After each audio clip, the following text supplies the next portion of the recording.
A graça e a paz do Senhor Jesus a todos vocês que estão aí conosco. Lembrando que estamos aqui em mais uma live falando sobre o livro Uma Vida com Propósito, do autor Rick Warren. E hoje nós iremos falar o 25º capítulo. São 40 capítulos. Lembrando que o capítulo de hoje vai falar sobre transformado pela provação. Você está passando por prova? Então, dentro daquilo que iremos falar, com certeza a sua vida tem tudo a ver. Então, lembrando que você pode acessar o nosso site www.igrejabatistaeulan.com.br www.igrejabatistaeulan.com.br. Lá você vai encontrar todas as nossas lives que foram faladas até agora sobre este assunto, uma vida com propósito. Também você vai encontrar lá no nosso site as lives de oração e os nossos cultos. E mais uma vez reforçando aqui, amanhã nós teremos o culto na quinta-feira às 20 horas, das 20 às 21 horas.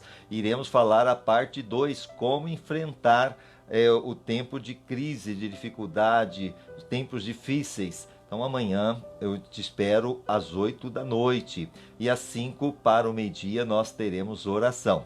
Então nós gostaria que você compartilhasse, que você curtisse. Temos a nossa página também da Igreja Batista Eulan no YouTube. Entre lá e curta, também no Instagram e ao mesmo tempo no Facebook. Vamos então falar sobre mais um capítulo desse livro que tem sido abençoador para muitas pessoas. Uma Vida com Propósito, de Rick Warren. O propósito número 1, nós falamos 14 capítulos.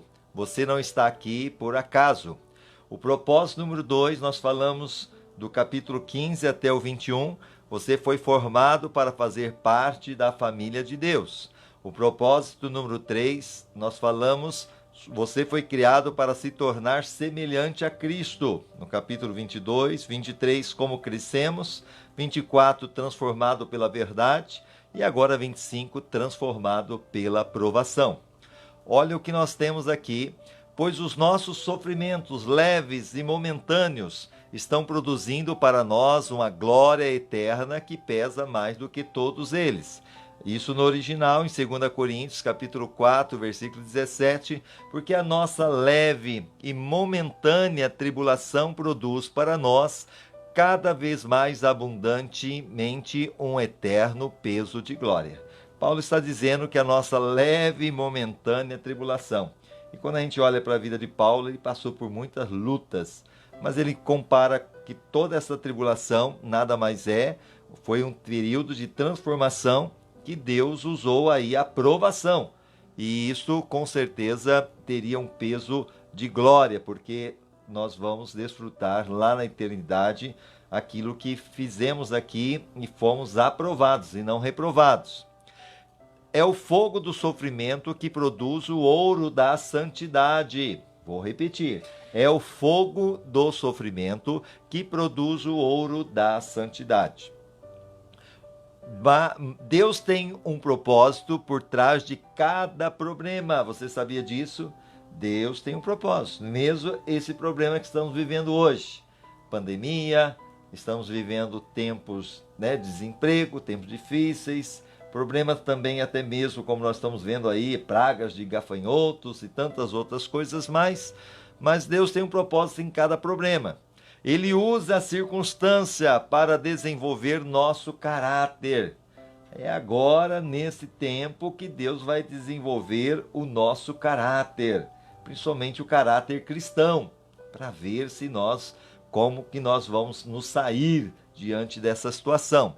Na verdade, ele se utiliza mais da circunstância para nos tornar semelhante a Jesus, do que da nossa leitura da Bíblia.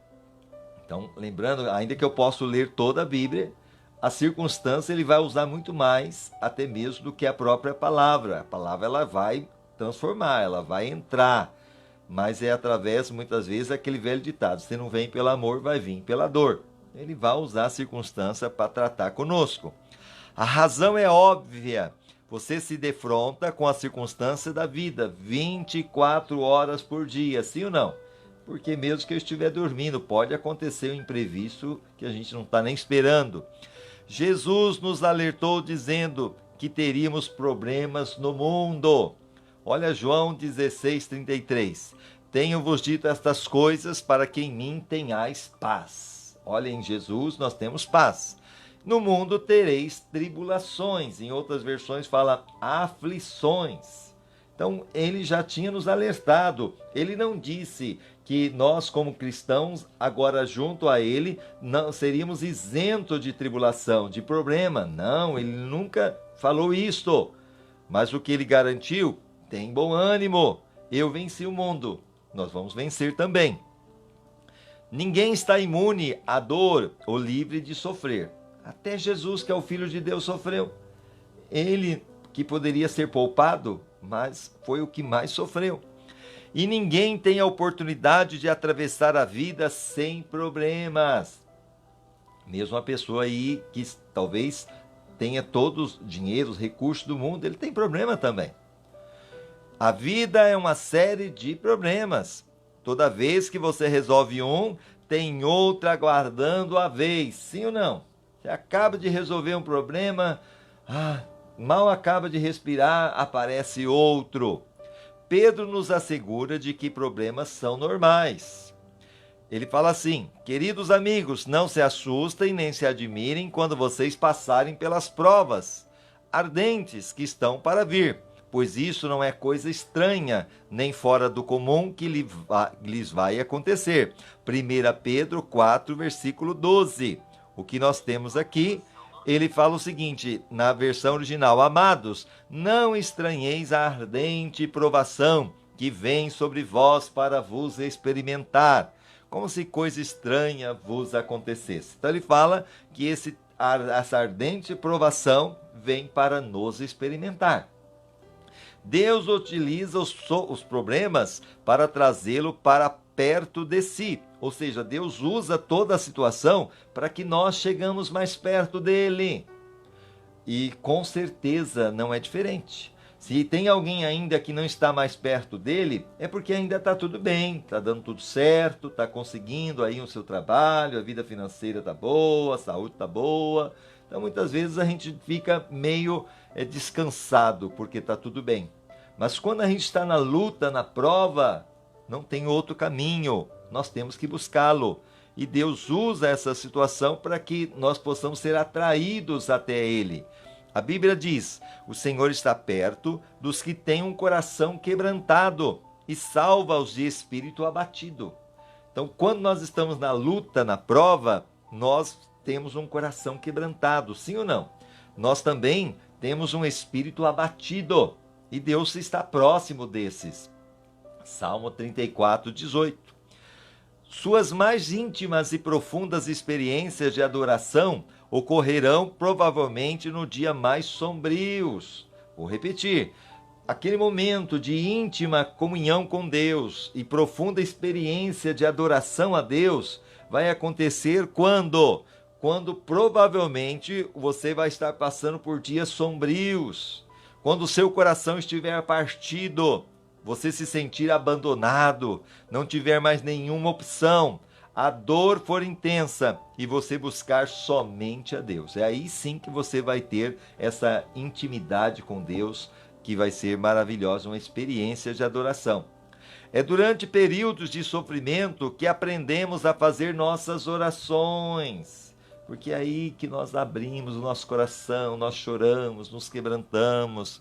Então é nesse momento que as orações são as mais sinceras, são autênticas e honestas para com Deus. Quando sentimos dor física ou emocional, não temos disposição para as orações superficiais. Ou seja, quando atinge a carne, não tem como ter oração superficial. Aquela oração que muitas vezes não chega nem no teto, não. Mas quando a gente está na dor, nós nos quebrantamos, nós choramos, nós buscamos, nós abrimos nosso coração. Johnny E Erickson observa: quando a vida é um mar de rosas, podemos passar o tempo adquirindo conhecimento sobre Jesus, imitando, citando e falando sobre ele. Mas é somente ao sofrer que conheceremos Jesus. No sofrimento aprendemos coisas a respeito de Deus que não podemos aprender de nenhuma outra forma. Deus podia ter mantido José fora da cadeia. Lembra de José do Egito?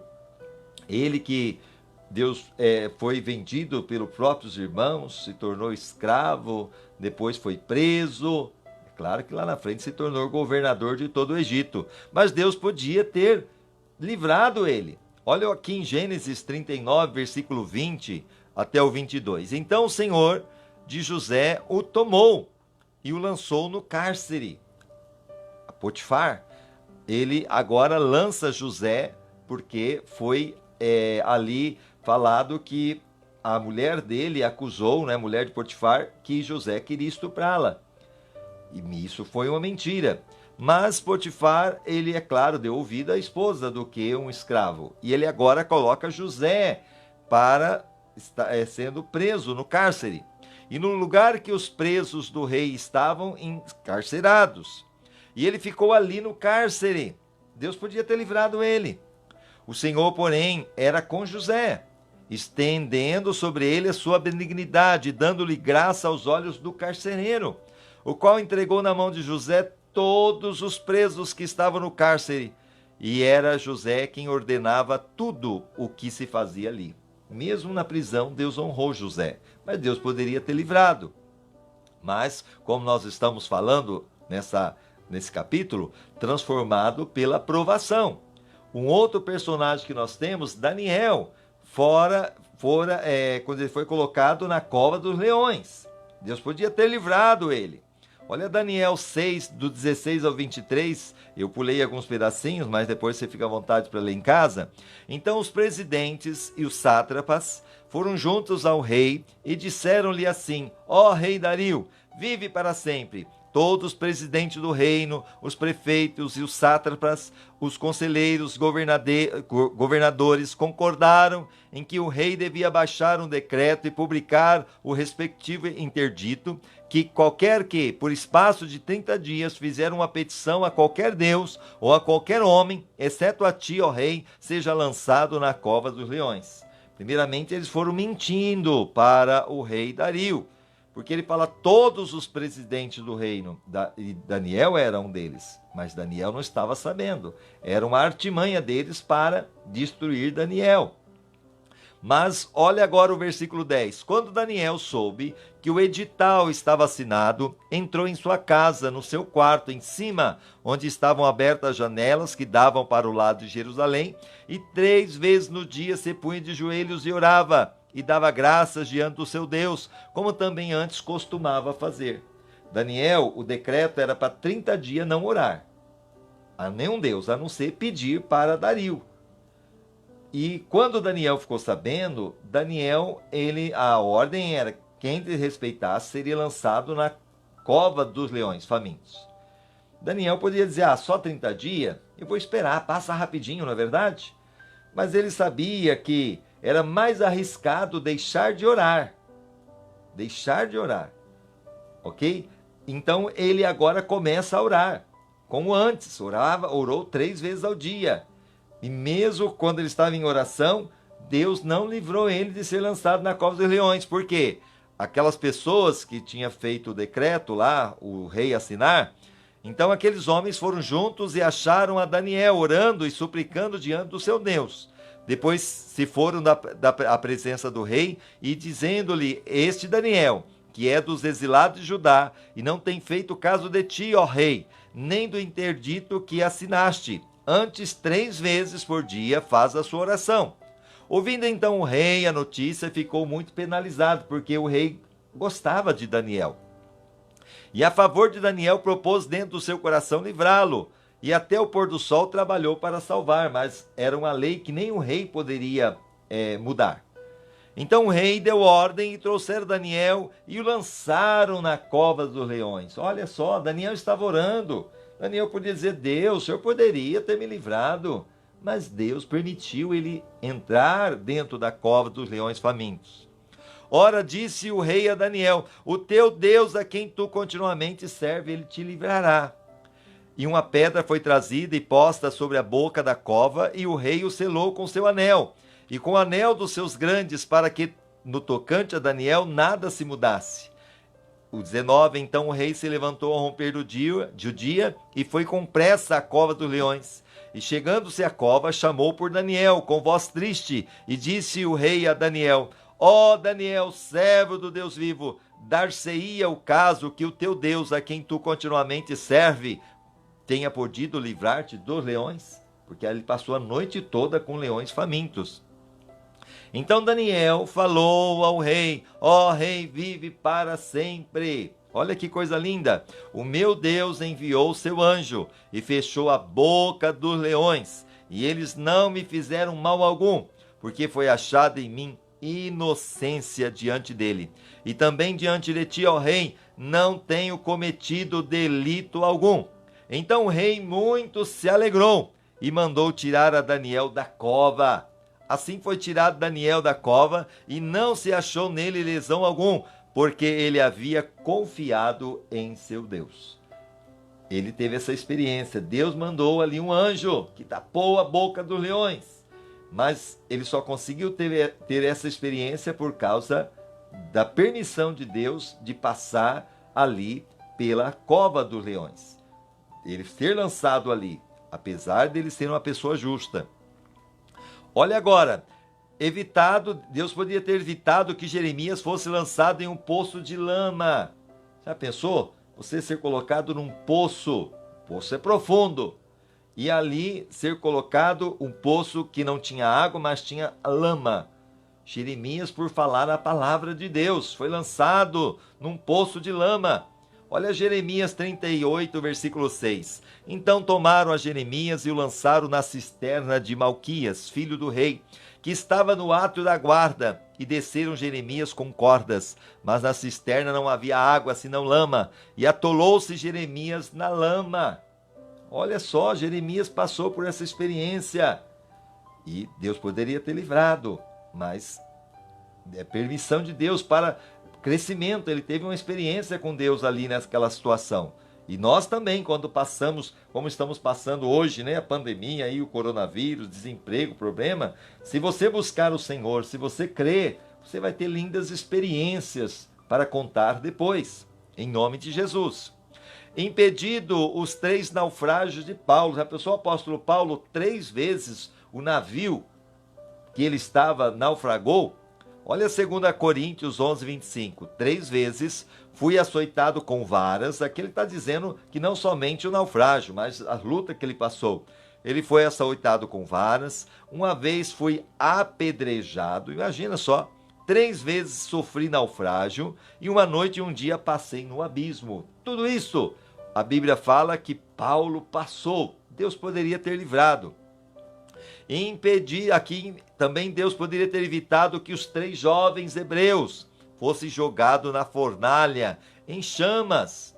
A Bíblia fala que em Daniel capítulo 3, do 1 ao 26, que Nabucodonosor fez uma estátua de ouro. E ele convocou que todos ali estivessem diante daquela estátua, e quando fossem tocados os instrumentos, todos deveriam se prostrar diante daquela estátua. Mas os 3, que eram fiel a Deus, sabia que Deus condenava a idolatria, eles decidiram no coração não fazer isto, porque eles queriam agradar a Deus e não ao homem. E quando foi tocado, eles não se prostraram. É claro que aqueles fofoqueiros de plantão foram os primeiros a chegar a Nabucodonosor. Olha, aqueles 3 não se dobraram. E o Nabucodonosor ficou muito irado, mandou chamá-los. Disse: olha, eu vou te dar mais uma chance para vocês se prostrarem diante da imagem que eu mandei fazer. E eles ali, com toda aquela certeza, falaram: nós não vamos nos prostrar diante dessa imagem. Olha o versículo 17.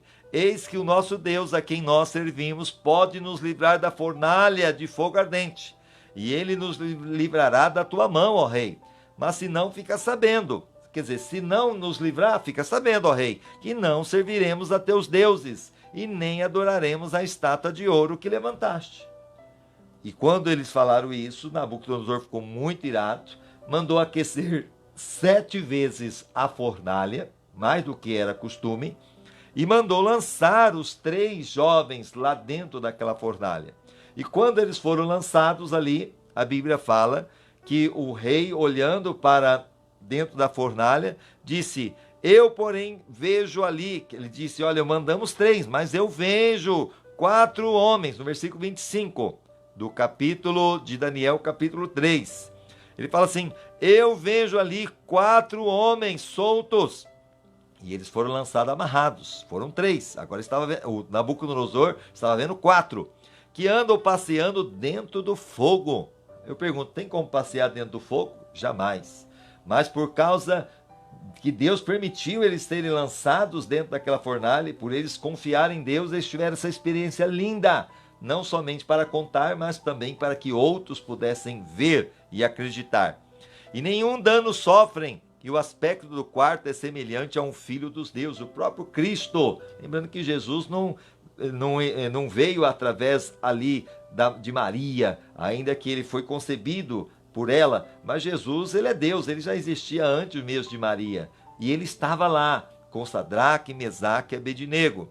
Então, chegando-se Nabucodonosor à porta da fornalha de fogo ardente, falou dizendo: Sadraque, Mesaque e Abednego, servos do Deus Altíssimo, sai e vinde.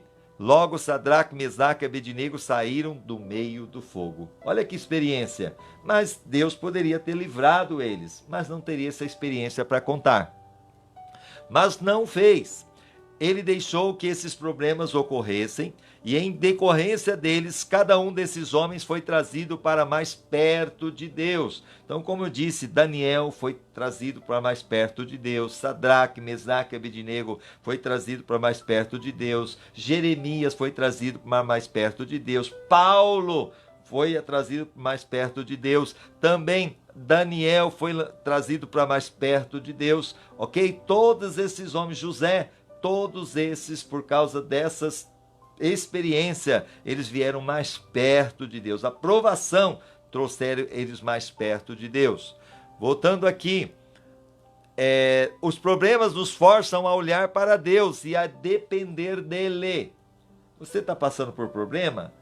É nesse momento que você olha para Deus e começa a depender de Deus, a confiar em Deus, a descansar em Deus. Voltando aqui, em vez de confiar em nós mesmos, Paulo testificou desse benefício, sentiu que estávamos condenados à morte e percebemos como éramos fracos demais para socorrermos a nós mesmos. Isso, porém, foi bom, porque assim nós colocamos tudo nas mãos de Deus, o único que poderia salvar-nos, pois é capaz até de levantar os mortos. Isso 2 Coríntios 1:9. Portanto, já em nós mesmos tínhamos a sentença de morte, para que não confiássemos em nós, mas em Deus, que ressuscita os mortos. Como eu disse, todos esses já tinham a sentença de morte decretada, mas como eles confiaram em Deus, eles tiveram ali a sua libertação, a sua cura e a sua restauração. Voltando, você nunca saberá que Deus é tudo o que você precisa, até que Ele seja tudo o que você tiver, ok? Vou repetir, você nunca saberá que Deus é tudo o que você precisa, até que Ele seja tudo o que você tiver. Se Deus é tudo que você tem, aí sim você vai saber que Deus é tudo que você precisa.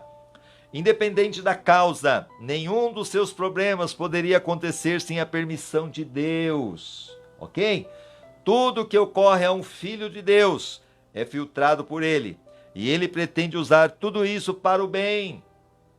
O endividamento, o problema financeiro, o problema familiar, o problema que você está inventando. Lembra de Jó, que passou por toda a luta? Deus usou tudo aquilo lá para glória de Deus e ao mesmo tempo para edificação de muitos. Nós olhamos para a vida de Jó hoje, nós somos edificados e olhamos como nós devemos proceder em tempos de dificuldade.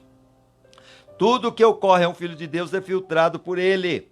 Como eu disse, mesmo que Satanás e outros tensionem usar para o mal, uma vez que Deus está soberanamente no controle, Então Deus não perdeu o controle da tua vida. Escuta aí. Deus não perdeu o controle de nada.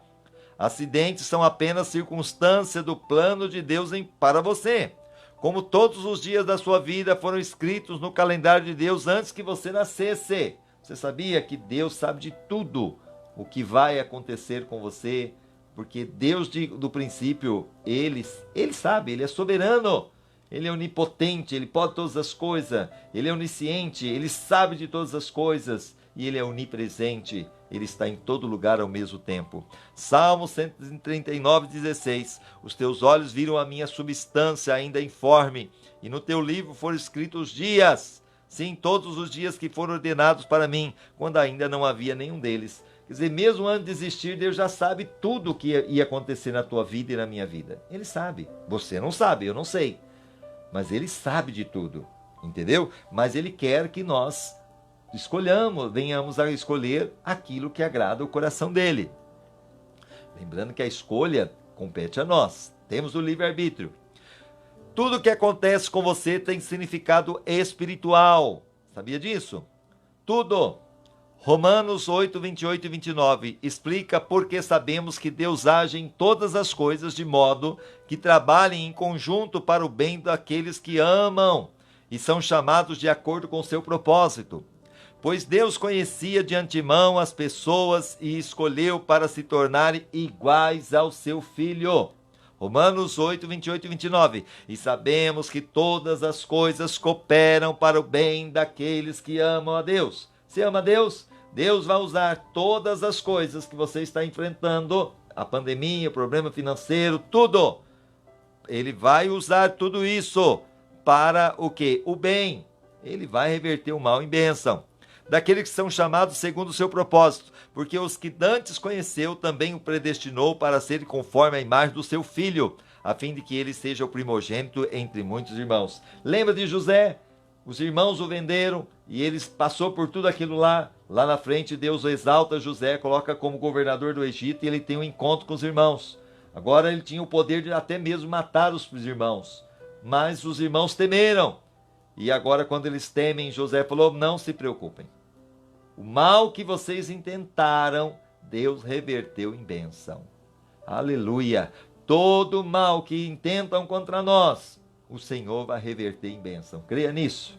Deus vai reverter esse mal em bênção. Deus será glorificado. Em nome de Jesus. Tome posse. Deus falando com você neste momento. Compreendendo Romanos 8, 28 e 29. Essa é uma das passagens bíblicas mais incompreendidas e erroneamente citadas. Ela não diz, Deus faz que tudo saia da forma como eu quero.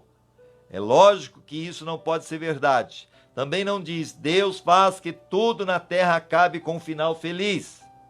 Isso também não é verdade. Existem muitos finais infelizes sobre a terra. Vivemos em um mundo caído. Somente no céu tudo será perfeito, da forma que Deus quer. E é por isso que temos de orar. Seja feita a tua vontade, assim na terra como no céu. Essa deve ser a nossa oração. Mateus 6,10. Para compreender inteiramente Romanos 8, 28 e 29, aquilo que nós já falamos, sabemos que todas as coisas cooperam para o bem daqueles que amam a Deus, nós precisamos examinar frase por frase. Olha aqui, ele diz assim, sabemos. Então esse saber é o seguinte, nossa esperança em tempos difíceis não é fundamentada em pensamentos positivos, ou em anseios ou em otimismo natural. É uma certeza que se baseia na verdade de que Deus tem pleno controle do universo e ama todos nós. Ele tem o controle de tudo. Que Deus também age, então sabemos que Deus age. Então há um grande projetista por trás de tudo. Nossa vida não é resultado de um acaso fortuito, destino ou sorte. Existe um plano mestre. A história pertence a Deus. É Deus que controla o leme. Nós cometemos erros, mas Deus jamais. Deus não pode cometer um erro, porque Ele é Deus. Agora sabemos que Deus age em todas as coisas. O plano de Deus para a nossa vida envolve tudo que nos acontece. Olha aqui agora. Erros, pecados e mágoas. Ele inclui doenças, dívidas, acontecimentos infelizes, divórcio e a morte de pessoas queridas. Deus pode fazer o bem aflorar da pior perversidade. Ele fez isso no Calvário. Lembra lá Jesus na cruz, agonizando, todo aquele sofrimento. Mas ali do Calvário, ele fez aflorar o quê? A esperança para a humanidade, a salvação. Então, daquilo que é o pior, Deus tem esse poder. Não de forma isolada ou independente, os fatos de sua vida agem em conjunto, conforme o plano de Deus. Não são atos isolados, mas partes interdependentes do processo. Apesar que aqui eu li errado que estava junto aqui, viu? Não são atos isolados, ok? Mas partes interdependentes do processo que o tornarão semelhante a Cristo. Então não é o ato isolado, mas ao mesmo tempo, ao que nós temos aqui falando nesse livro, é que independente do processo, Deus tem tudo isso para nos tornar semelhante a Cristo. Para fazer um bolo, você utiliza farinha, sim ou não? Sal, ovo e ovo cru, açúcar, óleo. Comidos isoladamente, cada ingrediente é bastante desagradável, sim ou não? Vai comer só a farinha, vai comer só o sal, só o ovo cru, o açúcar, o óleo, vai ficar desagradável, ou mesmo amargo. Mas asse-os juntos e se tornarão deliciosos. Se você der a Deus todas as suas experiências horríveis e desagradáveis, Ele a misturará para que se tornem agradáveis. Então dê a Deus tudo isso que aparentemente na sua vida é ruim nos dias de hoje, coloca na mão de Deus. E na mão dele, Ele vai fazer um verdadeiro bolo. E você vai poder se deliciar de tudo isso que você está enfrentando, que hoje para você só é tristeza, só é angústia. Coloque na mão dele. Então, voltando, sabemos que Deus age em todas as coisas para o bem. Isso não quer dizer que tudo na vida seja bom. Grande parte do que acontece no mundo é mau e cruel, mas Deus é especialista em extrair o bem de tudo isso. Na genealogia oficial de Jesus Cristo, lá em Mateus do 1 ao 16, você vai encontrar 3 mulheres nessa genealogia de Jesus, ou seja, avós, bisavós, tataravós de Jesus, aonde Jesus acabou sendo gerado, da linhagem de Jesus. Você vai encontrar Tamar, Raabe, Ruth e Betseba. Quando a gente olha para Tamar, ela seduziu seu sogro para engravidar. Olha só a situação. Tamar fez isso e se engravidou, mas estava lá na linhagem de Jesus. Olha só o que Deus faz, ele pega o mal e transforma em bem. Raabe era uma prostituta, mas Deus pega a vida dela e transforma a vida dela. Claro que Tamar também foi transformada, Raabe foi transformada, porque ela que foi aquela, a Raabe foi aquela que guardou os espias lá em Jericó. E quando Deus destruiu Jericó, as muralhas, Deus preservou ela e sua família. Ruth nem mesmo era judia e infringiu a lei casando com um judeu. Então olha também outra situação. E Betseba cometeu adultério com Davi. Naquela época deveria ser apedrejada, o que acabou causando o assassinato do marido. Mas Deus usa o mal para transformar em bênção. Talvez o mal que aconteceu na tua vida, Deus vai transformar em bênção se você deixar Ele agir. Ok? Então que você aprenda com tudo isso que nós estamos falando. Não são exatamente reputações excelentes, mas Deus fez o bem resultasse do mal. E Jesus veio através dessa linhagem. O propósito de Deus é maior que nossos problemas, nosso sofrimento e até mesmo os nossos pecados. Então, voltando aqui, sabemos que Deus age em todas as coisas para o bem daqueles que o amam e são chamados. Essa promessa é somente para os filhos de Deus e não para todos. Todas as coisas contribuem para o mal daqueles que vivem em oposição a Deus, insistindo em seguir o próprio caminho. Então, se essa promessa não é para todos, se a pessoa está insistindo em fazer aquilo que não agrada a Deus, com certeza o mal vai prevalecer na vida dela e não vai ter mudança nenhuma. E ele ainda continua, de acordo com o seu propósito. Que propósito é esse? Que sejamos iguais a seu Filho, Jesus.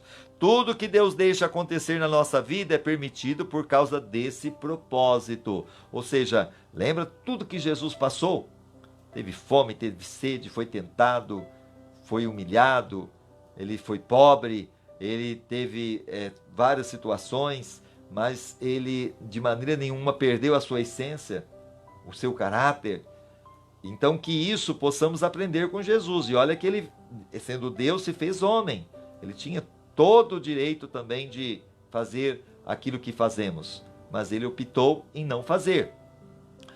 Edificando um caráter semelhante ao de Cristo, somos como joias moldadas com martelo e o cinzel da diversidade. Se o martelete do joalheiro não for forte o suficiente para aparar nossas arestas, ele usará uma marreta. É aquela coisa, um martelete, entendeu? Do joalheiro, ele vai bater. Mas se não for suficiente, Deus vai usar uma marreta. E é a mesma coisa com você.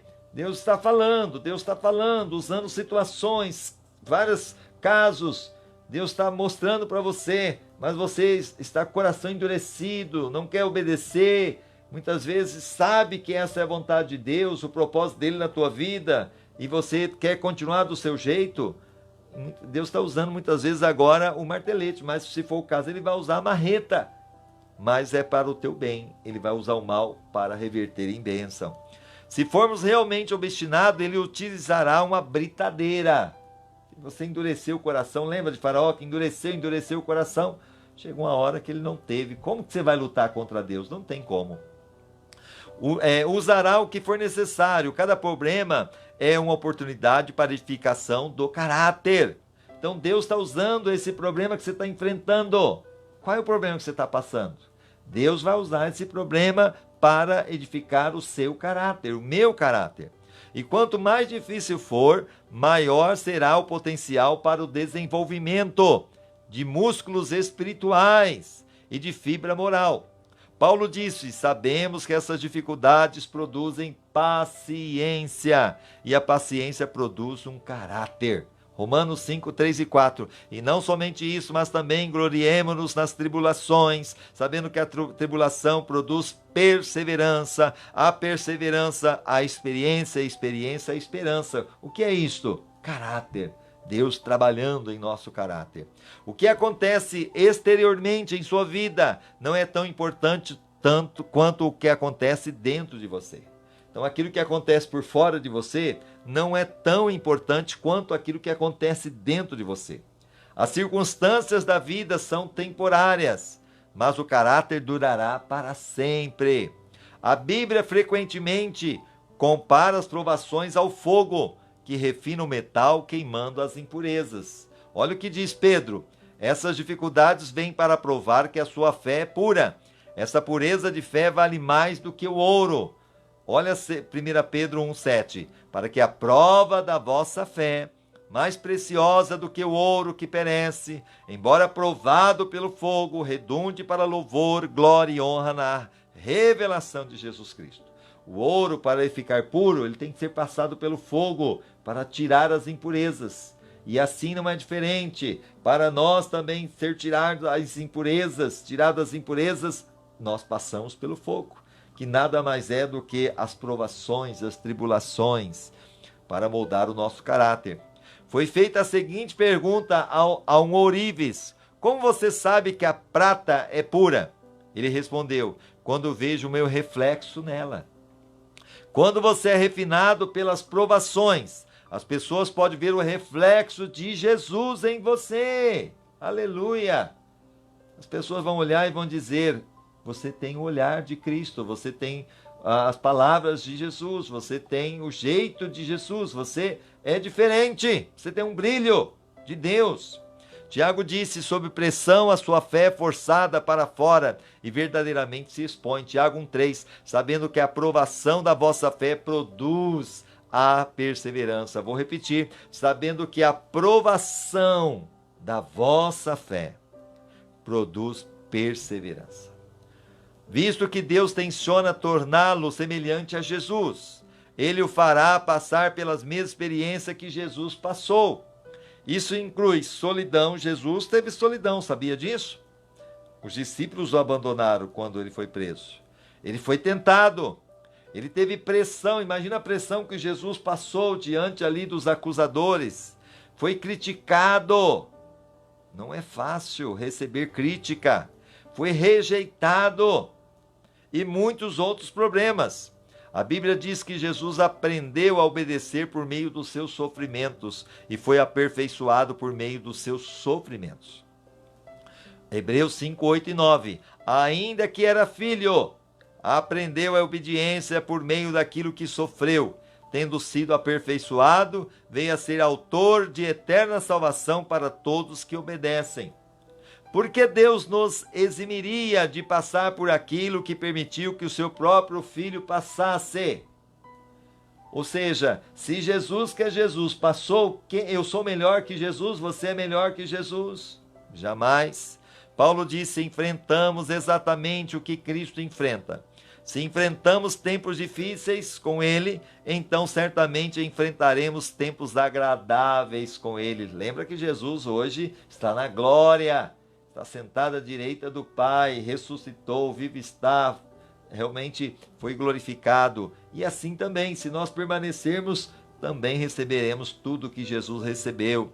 Romanos 8,17. E se filhos, também herdeiros, herdeiros de Deus e cordeiros de Cristo. Se é certo que com Ele padecemos, para que também com Ele sejamos glorificados. Reagindo aos problemas como Jesus reagiria. Vou repetir, reagindo aos problemas como Jesus reagiria. Os problemas não produzem automaticamente a vontade de Deus. Vou repetir, os problemas não produzem automaticamente a vontade de Deus. Muitas pessoas se tornam mais amargas em vez de melhorar e nunca crescem, sim ou não? Tem situações que a pessoa ela não vai crescer pela luta, pela prova. Inclusive, ela vai ficar mais amarga. E jamais ela vai crescer com isso. Porque é decisão, é escolha dela. Você tem de reagir de forma que Jesus reagiria. Lembra lá, com toda a pressão, Jesus perdoa, porque não sabe o que fazem. Lá quando Judas foi para com ele, né, e Jesus disse, amigo, sabendo que Judas foi ali para traí-lo, inclusive com um beijo. Tudo isso mostrando como nós devemos reagir diante das pressões. Jesus diante dos discípulos, lavando os pés, a humildade, ok? Vamos aqui agora. Lembre-se que o plano de Deus é bom. Ele sabe o que é melhor para você e visa apenas o seu bem. Deus disse a Jeremias, os planos que tenho para vocês são planos de fazê-lo prosperar e não de lhe causar dano. Planos de dar esperança e um futuro. Jeremias 29, 11. Na original, pois eu bem sei os planos que estou projetando para vós, diz o Senhor, planos de paz e não de mal, para vos dar um futuro e uma esperança. Toda essa situação que nós estamos vivendo, o plano de Deus para mim e para você é plano de paz e não de mal. Aleluia! Eu posso sentir a presença dele aqui agora. Orendarabachandarabacás. Que você sinta a presença dele aí na sua vida. Tudo que você está passando, Deus manda te dizer. Ele tem sim um propósito. O plano dele é um plano de paz. Ele tem esse propósito na sua vida e não de mal. Creia nisso para vos dar um futuro e uma esperança. Tome posse. Deus vai os reverter esse mal em bênção em nome de Jesus. José compreendeu essa verdade quando, falando a seus irmãos que o venderam como escravo, disse, vocês planejaram mal contra mim, mas Deus o tornou em bem. Lembra aquilo que eu falei? Gênesis 50, versículo 20. Vós, na verdade, intentaste o mal contra mim. Deus, porém, o intentou para o bem, para fazer o que se vê neste dia. Isto é, conservar muita gente em vida. José entendeu que tudo aquilo que ele passou, agora como governador de todo o Egito, ele poderia sim salvar o seu pai, salvar os seus irmãos, salvar a família ali que Deus tinha um propósito, o povo de Israel. Então Deus tinha um propósito em tudo. Ezequias expressou os mesmos sentimentos em relação à doença que ameaçava tirar a sua vida. Foi para o seu benefício que meu benefício, ele diz, que eu sofri. Isaías 38:17. Eis que foi para minha paz que eu estive em grande amargura. Tu, porém, amando a minha alma, a livraste da cova da corrupção, porque lançaste para trás das tuas costas todos os meus pecados. Então Deus teve um plano, até mesmo na enfermidade que Ezequias estava enfrentando. Talvez a enfermidade que você está enfrentando, Deus tem sim um plano. E você vai buscar, porque Ezequias, quando recebeu a ordem lá do profeta Isaías, que Deus usou o profeta dizendo, vai, fala para o rei Ezequias, que ele ponha em ordem a sua casa, porque ele vai morrer. E a Bíblia fala que ele dá essa ordem, e Ezequias agora vira para a parede na sua cama, e ele chora, e ele fala com Deus, e ele se humilha, e ele fala, Senhor, lembra que eu tenho andado justamente diante de ti. E quando ele estava orando, o profeta Isaías estava saindo, Deus fala para ele, volta! E diz para Ezequias, ouvi a tua oração e vi as tuas lágrimas, e vou acrescentar mais 15 anos. Olha, se não fosse esse tempo de luta, de prova, Ezequias não ia ter essa experiência. Então Deus usa o mal para o bem. Oh, aleluia! Sempre que Deus disser não ao seu pedido de alívio, lembre-se, Deus está fazendo o que é melhor para nós, treinando-nos para viver o melhor da sua santidade. Hebreus 12:10. Pois aqueles que por pouco tempo nos corrigiam como bem lhe parecia, mas este para o nosso proveito, para sermos participantes da sua santidade. Aleluia! Então é isso que Deus quer usar toda essa situação para nós alcançarmos essa santidade. É vital que você se mantenha concentrado no plano de Deus, não no seu problema ou no seu sofrimento. Foi assim que Jesus suportou o sofrimento na cruz, e somos exortados a seguir o seu exemplo. Mantenha o olhar firme em Jesus, nosso líder e orientador. Hebreus 12, versículo 2. Fitando os olhos em Jesus. Aonde você está colocando o olho? Aonde? No problema? Na pandemia? Na crise? Aonde você está colocando o problema? Pare de olhar para o problema e olhe para Jesus. Olhe para Jesus, autor e consumador da nossa fé, o qual pelo gozo que lhe está proposto suportou a cruz, desprezando a vergonha, está sentado à direita do trono de Deus. Aqui corre Tim Boom, que sofreu em um campo de concentração nazista, explicou o poder da concentração. Se você olhar para o mundo, ficará aflito. Então olha lá, ele estava enfrentando o campo de concentração e ele diz, a sua experiência que ele passou, se você olhar para o mundo, o contexto, você vai ficar aflito. Se olhar para você, ficará deprimido. Mas se olhar para Cristo, ficará descansado. Descansa em Deus. Ah, mas olha o que está acontecendo nos hospitais, olha lá o problema. Descansa, descansa. O Senhor disse, Mateus 28, versículo 11, 28. Vinde a mim todos que estão cansados e sobrecarregados, e eu vos aliviarei.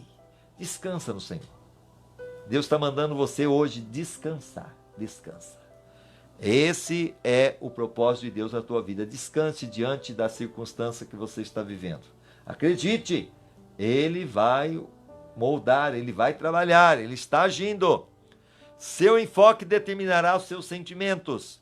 O segredo da resistência é lembrar-se de que o sofrimento é temporário. Vai passar tudo isso. Aleluia. Mas sua recompensa será eterna. Quando você estiver lá na eternidade, Deus vai olhar, servo bom e fiel, serva boa e fiel, fosse fiel no pouco, sobre o muito eu vou te colocar. Moisés aguentou uma vida de problemas porque contemplava a sua recompensa. Hebreus 11, 26. Tendo por maiores riquezas o opróbrio de Cristo do que os tesouros do Egito, porque tinha em vista a recompensa. O próprio Moisés entendia que antes que ele foi criado como o filho da princesa lá de Faraó, ele era um príncipe, mas agora por ganhar a Deus, ganhar a Cristo, ele realmente desprezou toda a riqueza do Egito, porque o que valia mais era a eternidade com Deus. Então, ainda que você está perdendo muita coisa aí, aparentemente, não fique preocupado não, que muitas vezes isso é passageiro, mas comparado àquilo que você vai ganhar na eternidade, vale a pena estar com Cristo. Paulo suportou as adversidades da mesma forma. Ele disse: nossas dificuldades são pequenas e não durarão muito, e ainda produzem para nós glória imensurável que durará para sempre. 2 Coríntios 4:17. Não se renda a considerações de curto prazo. Mantenha-se concentrado no resultado final. E se somos os seus filhos, então participaremos dos seus tesouros. Pois tudo quanto Deus dá ao seu Filho Jesus agora é nosso também. Olha que coisa linda! Se nós nos assemelharmos a Cristo, assim como Deus deu tudo para Jesus, e agora como Filho, nós também temos participação desse tudo. Aleluia! Mas se queremos participar da sua glória, precisamos participar também do seu sofrimento. Não é justo, não é verdade? Jesus que é Jesus, é o Filho de Deus. Passou o que passou, agora eu vou ser melhor que ele? Não vou passar lutas também? É claro que eu vou passar. Contudo, aquilo que sofremos agora é insignificante se compararmos com a glória que ele nos dará mais tarde. Romanos 8, 17 e 18. Exulte e agradeça. A Bíblia diz: deem graça em toda circunstância, pois esta é a vontade de Deus para vocês em Cristo Jesus. Então comece a agradecer, mesmo pelas lutas, pelas dificuldades. Senhor, obrigado, porque eu creio que tudo isso será para a tua glória. O Senhor vai usar isso para o meu crescimento, para moldar o meu caráter. O Senhor vai usar isso para a minha para a aproximação mais do Senhor. Então creia. 1 Tessalonicenses 5,18. Como isso é possível? Repare que Deus nos manda dar graça em toda circunstância, e não por toda circunstância. Deus não espera que você seja agradecido pelo mal. Não é para você ficar agradecendo: Deus, obrigado pela dívida, obrigado, Senhor, pelo coronavírus, né? Pelo gafanhoto. Não. Pelo pecado, pelo sofrimento, pelas suas consequências dolorosas deste mundo. Mas em vez disso, Deus quer que você seja grato por Ele usar os problemas que o afligem para o cumprimento dos seus propósitos. Comece a agradecer: Senhor, obrigado, o Senhor está usando tudo isso. O Senhor tem um propósito, eu vou crescer, eu vou amadurecer, eu vou ter experiências contigo. A Bíblia diz: alegre-se sempre no Senhor. Filipenses 4, versículo 4. Ela não diz: alegre-se no seu sofrimento. Isso é masoquismo. Você se alegra no Senhor. Não importa o que aconteça, você pode se alegrar no amor, na atenção, na sabedoria, no poder e na fidelidade de Deus. Jesus disse: fiquem cheios de alegria quando isso ocorrer, pois há uma grande recompensa esperando por vocês no céu. Lucas 6, 23. E indo para os finalmente, nós também podemos nos alegrar ao saber que Deus está passando pelo sofrimento junto conosco. Você sabia que Deus também sofre conosco por ver-nos sofrer? Não servimos a um Deus distante, desligado, que se distancia de nós e tenta nos motivar com frases feitas. Ao contrário, ele entra no nosso sofrimento. Jesus fez isso ao encarnar, quando ele se fez homem. E hoje é o seu Espírito que faz isso em nós. Porque, lembrando que ele, como Deus, realmente não tinha sofrimento nenhum. Mas ele se fez carne. Então ele sabe o que é sofrimento, ele sabe o que é dor, ele sabe o que é ser criticado, ele sabe o que é ser humilhado, ele sabe o que é não andar. A Bíblia fala que ele foi tentado em tudo e não pecou contra o Senhor. Graças a Deus. Como Deus jamais nos deixará por nossa conta. Recuse-se a desistir, não desista nessa tribulação, nesse problema. Confie, seja paciente e persistente. A Bíblia diz: entenda que os problemas vêm para lhe testar a fé e gerar em vocês perseverança. Mas deixe que esse processo continue até que a perseverança se desenvolva completamente. E descobrirão que se tornaram homens de caráter maduro, de integridade, sem nenhum ponto fraco. Tiago 1, versículo 3 e 4. Sabendo que a aprovação da vossa fé produz perseverança. Essa aprovação está te fazendo ter perseverança. E essa perseverança tem a sua obra perfeita para que sejais perfeitos. É o caráter sendo moldado e completos, não faltando em coisa alguma. A construção do caráter é um processo lento, não é fácil. Sempre que tentamos evitar ou escapar das dificuldades da vida, invalidamos o processo. Atrasamos nosso crescimento e, na verdade, acabamos com um tipo de sofrimento ainda pior, o tipo inútil que acompanha a negação e a rejeição. Quando você compreende as consequências eternas do desenvolvimento do seu caráter, faz menos orações do tipo consola-me, faze que eu me sinta melhor, e mais orações do tipo torna-me adequado. Usa isto para tornar-me mais semelhante a ti. Você sabe que está amadurecendo quando começa a ver a mão de Deus nos acontecimentos aleatórios e confusos e na circunstância da vida aparentemente sem sentido. Se você estiver enfrentando problemas nesse exato momento, que eu creio que você deve estar enfrentando, não pergunte por que eu. Em vez disso, pergunte o que você quer que eu aprenda. Essa é a pergunta. Então confie em Deus e siga fazendo o que é certo. Vocês precisam perseverar, de modo que quando tiverem feito a vontade de Deus, recebam o que ele prometeu. Tiago 1, 3 e 4, sabendo que a aprovação da vossa fé produz perseverança, e a perseverança tem a sua obra perfeita, para que sejais perfeitos e completos, não faltando em coisa alguma. E não desista, cresça.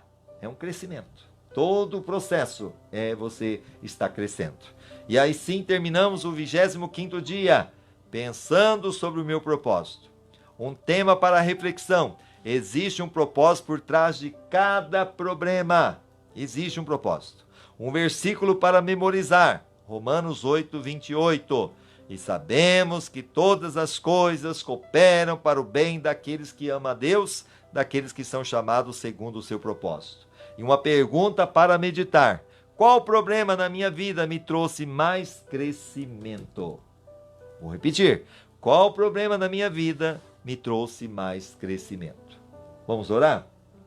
Pai amado, Pai bendito, na autoridade que é no nome de Jesus, que toda essa tribulação, todo esse problema, toda essa situação que o teu filho e a tua filha está passando, que essa pessoa que está orando comigo está enfrentando, que ela possa entender que o Senhor vai usar isso para o crescimento dela, para que ela se chegue mais perto de ti, para que ela tenha uma conversão, para que ela tenha uma rendição, para que ela seja semelhante a Cristo, que ela viva, Senhor Deus, na dependência do Senhor, que ela confie em ti, que ela possa, Senhor Deus, ser trabalhada, ser, ó Deus, passada pelo fogo, tirando todas as arestas, tirando todas as impurezas, e ela vai ser uma joia pura, um ouro puro.